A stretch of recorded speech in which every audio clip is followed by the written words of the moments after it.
आपका वापस स्वागत है। मैं Vivek Bindra, founder and CEO बड़ा बिजनेस .com। आपने थंबनेल पे बिल्कुल ठीक पढ़ा है। बेरोजगारी में देश को क्या सुझाव की आवश्यकता है, कोरोना के बाद क्या क्राइसिस है। दो रिपोर्ट से शुरू करूंगा, एक सीएमआई की रिपोर्ट और दूसरी सीआईआई की रिपोर्ट।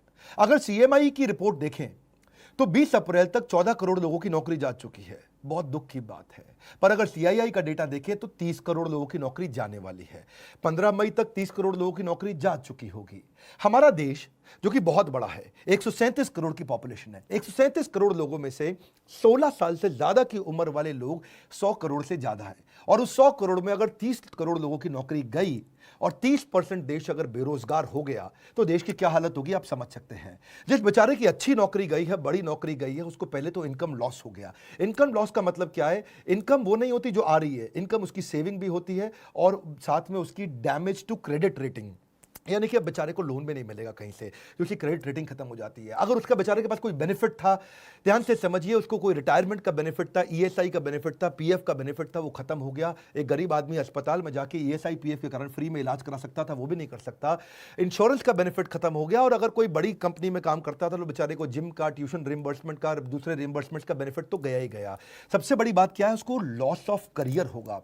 जो व्हाइट कॉलर जॉब होती है, पढ़े लिखे लोगों की जॉब होती है, अगर उनके रेज्यूमे के अंदर जो सीवी होता है उसमें अगर गैप आ जाए तो बेचारे को अगली जॉब में कन्विंस करने में बहुत दिक्कत आती है। हम भी महसूस करते हैं। कोई 2 साल घर पे खाली बैठा है और रेज्यूमे में दिखाता है मैं 2 साल से खाली बैठा हूं, तो लोग एक्सप्लॉइट करते हैं उसको। अगली जॉब बेचारे को कम तनख्वाह पे ज्वाइन करनी पड़ती है उसको, या फिर इंडस्ट्री पूरी तरह चेंज करनी पड़ जाती है। भाई पैसा चाहिए, कहीं भी नौकरी दे दो मुझको। अब उसके जो गैप है रेज्यूमे के कारण पूरा करियर मोमेंटम बर्बाद कर देता है। सबसे बड़ी बात क्या है? उसका फिजिकल और इमोशनल हेल्थ खत्म हो जाता है। आपको समझना पड़ेगा, वो होपलेसनेस, वो जो डिप्रेशन, वो जो वरी, एंग्जाइटी और फैमिली रिलेशनशिप का जो असर है बहुत बड़ा है। कितने डिप्रेशन के केस आएंगे उसका कोई अंदाजा नहीं है। अपने दोस्त में अमेरिका से मैं बात कर रहा था, बोले कई लोग अंदर से टूटेंगे जो अभी दिखेगा थोड़े दिनों बाद। इस समय तो केवल कोरोना कोविड हो रहा है।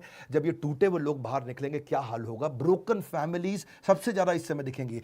One of the top most reason क्यों डिवोर्स हो रहे हैं, बेरोजगारी डिवोर्स के टॉप मोस्ट रीजंस को कंट्रीब्यूट करता है। और जब डिवोर्स हो जाता है तो जुवेनाइल डिलिंक्वेंसी, यानी कि छोटे बच्चे आपराधिक वारदात में घुसते हैं। जुवेनाइल डिलिंक्वेंसी का मतलब है 14 साल से कम उम्र का बच्चा भी कोई ना कोई चाकू, छुरी, गलत काम, चोरी चकारी में पड़ना शुरू हो जाता है। इसका कारण क्या है? कारण बाद में, असर क्या है? परपर्टेड इंक्रीज इन क्राइम। अब अगर इतनी भारी मात्रा में लोग जब बेरोजगार होंगे, बेरोजगार को इज्जत से नहीं देखा जाता है। उसकी आस पड़ोस के लोग उसके बारे में क्या क्या बोलते हैं, अनएक्सेप्टेबल हो जाता है। वो ऐसा जैसे छुआछूत जैसा हो गया बेचारे के साथ। सोशली लोग उसको पसंद नहीं करते और सिग्निफिकेंटली ज्यादा राइज देगा ये क्रिमिनल्स बढ़ने में। क्योंकि जब इस तरह से बेरोजगारी होगी तो पैसा चाहिए, खाना चाहिए, पहले रोटी, फिर कपड़ा, फिर मकान, किधर से लेकर के आएगा वो? इस सारी समस्या के चलते जानते हैं क्या है उसका असर क्या आता है? वो सरप्राइज हो जाता है, बहुत हेल्पलेस होता है, एक शॉक में आ जाता है और अनवेल जैसे सिम्टम आने लग जाते हैं। बिना बात के उसको लगता है कि मैं बीमार हो गया हूं। इतना टायर्ड और एग्जॉस्टेड फील करता है ऐसा आदमी। मैं जब लोगों से बात कर रहा हूं, इमोशनली इतना स्ट्रेन फील कर रहे हैं, दूसरों पे विश्वास करना बंद कर देते हैं, गुस्सा, लॉस ऑफ इंटरेस्ट, मतलब हर चीज में स्ट्रेस, घर में तो कलेश बढ़ते ही है और साथ में इतना इरिटेटेड आदमी काम करेगा तो कैसे करेगा? आपको सबसे पहला काम क्या है? अपना फिजिकल हेल्थ का टेक केयर करना भी इमोशनल हेल्थ का टेक केयर करना जैसा होता है। अगर आप फिजिकल टेक केयर करेंगे उससे भी काफी इमोशनल टेक केयर होगा। इस समय तो एक्सरसाइज सबसे पहले शुरू कर दीजिए, कुछ ना कुछ फिजिकल एक्टिविटी शुरू करिए, खाली मत बैठिए, ये बहुत इंपॉर्टेंट है। अपनी ईटिंग हैबिट्स को कंट्रोल करिए। अब पहले अपन चलते हैं कि जिस बेचारे की नौकरी अभी है उसको क्या करना है। नंबर 1 क्या है? जिसकी नौकरी चल रही है, 2 हिस्सों में लेते हैं इसको, जिसकी नौकरी चल रही है या जिसकी चली गई है। अगर आपकी नौकरी चल रही है, पहली चीज वर्क फ्रॉम होम को सीरियसली ले लो भाई लोग। इस समय वर्क फ्रॉम होम का मतलब क्या है? मजा एट होम नहीं है। ये वो टाइम है जब आप अपने आप को स्ट्रैटेजी में इन्वॉल्व करो, सीनियर लीडरशिप के साथ कुछ ना कुछ मैसेज करने शुरू करो, टॉप लीडरशिप के साथ नेटवर्क करो, कुछ ना कुछ मैसेज करके उनको पूछो सर और कैसे कंपनी को आगे बढ़ाएं और कैसे करें। काम का जिक्र, काम की फिक्र दोनों करके दिखाओ। नहीं है तो भी करो। इस समय तो काम का जिक्र, काम की फिक्र दोनों करो। चुपचाप बैठ करके मैसेज का रिस्पॉन्ड डिले करना कंपनी के लीडर्स में शक पैदा करेगा आपके खिलाफ।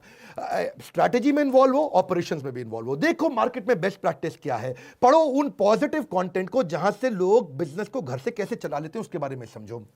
अगर ऑफिस चालू हो गया है, अपनी स्किलिंग बिल्ड करो, ऑनलाइन कोर्सेज फटाफट से करो, अभी जॉब है निकल ना जाए हाथ से। नेटवर्क नेटवर्क नेटवर्क, हर नए नए रिश्ते बनाओ अपने जगह जगह पे, किसी तरीके से इस जॉब को कामयाब बनाने की कोशिश करो। मेहनत करने का समय, हर समय टाइम पे जरूर जाना, इस समय टाइम पे ना आना बहुत खतरनाक हो सकता है। मेरी बात समझिए, हॉरिजॉन्टल कोलेशन भी आपको मदद करेगा। क्या होता है हॉरिजॉन्टल कोलेशन? लोग क्या करते हैं गलती, ऊपर और नीचे यानी कि सीनियर और जूनियर से तो रिश्ता रखते हैं, सीनियर को रिपोर्ट करना, ये मेरा माई बाप है, और जूनियर से काम कराना, इसकी तो मैं ऐसी तैसी करूंगा। यहां दो जगह तो वो रिश्ता रखते हैं, लेकिन आजू बाजू वाले पे ध्यान नहीं रखते हैं।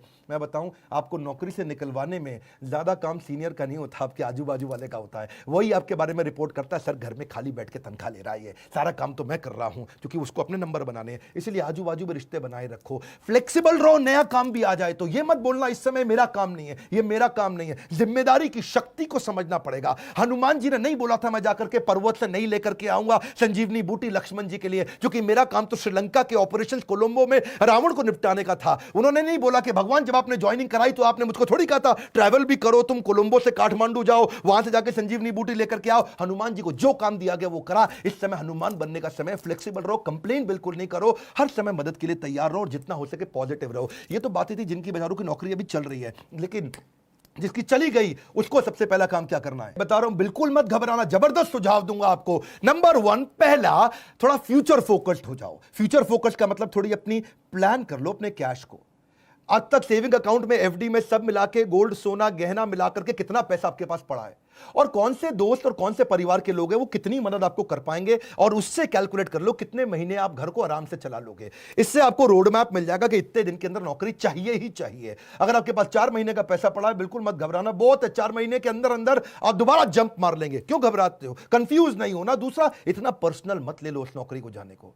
एक आंसू नहीं बहाना अगर नौकरी गई, पर्सनल मत लो। आने वाले समय के अंदर जब वापस सारा लॉकडाउन खत्म होते ही बिजनेस चालू होंगे, लोगों को फिर जरूरत पड़ेगी अच्छे एम्प्लॉइज की, फिर मौका मिलेगा। Number 3, prioritise self care. क्यों बोल रहा हूं अपना ध्यान क्यों रखो आप? क्योंकि आप इस जहाज के कप्तान हो, आप हवाई जहाज के पायलट, समुद्री जहाज के कप्तान। अगर कप्तान को कुछ हुआ या पायलट को कुछ हुआ तो पूरा जहाज खराब होगा। परिवार के लिए सबसे पहले खुद का ध्यान रख लो, अपने आप को उठा लो इस समय। Number 4, surround yourself with positive people. अगर पॉजिटिव अंदर जाएगा तो पॉजिटिव बाहर आएगा, नेगेटिव अंदर जाएगा तो नेगेटिव बाहर आएगा। Good in good out, negative in negative out, positive in positive out, garbage in garbage out. कुछ भी अंदर गंदगी नहीं जाने देना इस समय। केवल positive video, positive audio, positive दोस्त, पावरफुल उन किताबों को, उन वीडियोस को देखो जो आपकी जिंदगी में आपको आगे बढ़ाएंगे।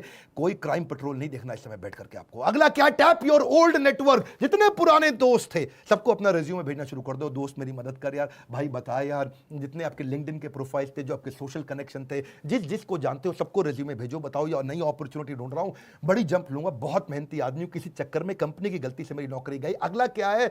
आपको जॉब ढूंढने को भी जॉब की तरह करो, नौकरी ढूंढना भी ऐसे करो जैसे ये नौकरी है आपकी। नौकरी में क्या करते हो आप? सुबह 9 से शाम 6 बजे तक कंटिन्यूस काम करते हो ना, जॉब ढूंढने को भी ऐसे ही करो। सुबह 9 से शाम 6 बजे तक लगातार जॉब ढूंढूंगा, 9 घंटे जॉब ढूंढना ही मेरी जॉब है। अरे मिलेगी कैसे नहीं मिलेगी ना आपको, बहुत बड़ा देश है, 125 करोड़ लोगों का देश है, कैसे जॉब नहीं मिलेगी आपको? जॉब को भी ढूंढने को जॉब की तरह करो। सुबह 9 बजे बैठ जाओ, naukri.com खोल के, दोस्तों को खोल के, रिश्तेदारियों को खोल के, हर एक को बताओ, हर एक से बात करो, और सुबह 9 से 6 तक जब आप लगातार 1 महीना करेंगे, एक नहीं 10 नौकरी की अपॉर्चुनिटी मिलेगी। अपने आप से कभी भी गलत क्वेश्चन मत पूछना कि हाय मेरे साथ ही ऐसा क्यों होता है। ऐसा पूछने की जगह भगवान लगता है आपने मुझको बड़ी अपॉर्चुनिटी दी है, कोई इससे बड़ी जंप मारने वाला था क्या मैं? अपने आप से सही पॉजिटिव सोल्यूशन ओरिएंटेड कुछ क्वेश्चन पूछो, नेगेटिव प्रॉब्लम ओरिएंटेड क्वेश्चन मत पूछो। Ask positive solution oriented question. अब बड़ी जंप कैसे लूं? सबसे बड़ी ग्रोथ मुझे कैसे मिलेगी?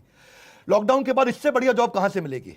लॉकडाउन के बाद सबसे बड़ी ग्रोथ कहां से निकाल के आऊंगा? किधर जाऊंगा? किससे मिलूंगा? कैसे बात करूंगा? Solution oriented question, solution solution solution, problem की बात नहीं कर रहा हूं। अगला क्या है? रिज्यूमे को ब्रश अप करो, रिज्यूमे को और पावरफुल बनाओ, नए स्किल, नए सर्टिफिकेशन, नए कोर्स ज्वाइन करो, कोई ना कोई नया बिजनेस प्रोग्राम अटेंड करो, ऐसा कोई नया ट्रेनिंग प्रोग्राम अटेंड करो जिसके सर्टिफिकेट को आप दिखा सको। रिज्यूमे को सॉलिड बनाओ, लोगों से, दोस्तों से मदद लो, जिसकी इंग्लिश अच्छी है, जिसका बिजनेस सेंस अच्छा है, उसको बोलो आपको रिज्यूमे बनाने में मदद करेगा। और सबसे इंपॉर्टेंट पॉइंट बता रहा हूं, पिछली कंपनी से लड़के मत निकलना, बता रहा हूं आपको मैं, मेरी बात मान जाओ। आपको प्रैक्टिकल सुझाव दे रहा हूं, डोंट बर्न योर ब्रिजेस। जिस जगह से निकल के आ रहे हो ना, वहां रिश्ते बना के रखना। हो सकता है वही दोबारा बुलाएं और प्रेम से बुलाएं और हाथ जोड़ के बुलाएं, पर अगर आप झगड़ा करके निकलोगे तो वो अगली कंपनी को भी अगर रेफरेंस पूछने के लिए उसने फोन किया तो बोल देंगे वो अगली कंपनी को भी, ये बड़ा घटिया आदमी था, इसको मत लेना, हमारे यहां से गाली बक के निकला है, कैरेक्टरलेस आदमी है। डोंट बर्न योर ब्रिजेस, जहां से निकल रहे हो वहां से रिश्ते बना के रखना सबसे बड़ी बात है। अपने ऊपर फेथ रखो, you will start all over again. वापस बिजनेस चालू होएंगे, सब चालू होने वाला है, फिर जरूरत पड़ेगी कस्टमर की भी, एम्प्लॉयज की भी, वेंडर की भी, सप्लायर की भी, हर एक की जरूरत पड़ेगी। खत्म नहीं होने जा रही है दुनिया, वैक्सीनेशन निकलती चली जा रही है। इजराइल ने बहुत काम कर लिया, मेरे साथ जुड़े रहना। बाउंस बैक कराने पे ये चैनल दुनिया का नंबर 1 बना है एंटरप्रेन्योरशिप के मामले में। लाइक करके उत्साह बढ़ाओ, और जिसकी नौकरी गई है, जो नौकरी कर रहा है, उसको ये वीडियो जरूर पहुंचा दो। अगर आप एक एम्प्लॉयर है तो अपनी एम्प्लॉयज को दिखाओ, आप एक एम्प्लॉय हो तो बाकी एम्प्लॉयज को दिखाओ। Let this video go out in the market. WhatsApp पे डाउनलोड करके शेयर करना, सब्सक्राइब करो अगर पहली बार मेरे चैनल पे आए हो। ऐसे वीडियो ले तो आपसे मिस हो जाएंगे। हमारे साथ जुड़े रहने के लिए, कमेंट बॉक्स में फरमाइश देते रहने के लिए, हमारे एंटरप्रेन्योरशिप कोर्स हो सकता है अपने यहां स्टार्टअप बिल्ड कर सकें। अगर नौकरी चली गई, फाइनल सोल्यूशन स्टार्टअप में बिल्ड किया जा सकता है। तुम्हारे काउंसलर से पूछिए कि मैं कैसे बिजनेस स्टार्ट कर सकता हूं। आप सबका हमेशा की तरह प्रेम पूर्वक बहुत बहुत धन्यवाद।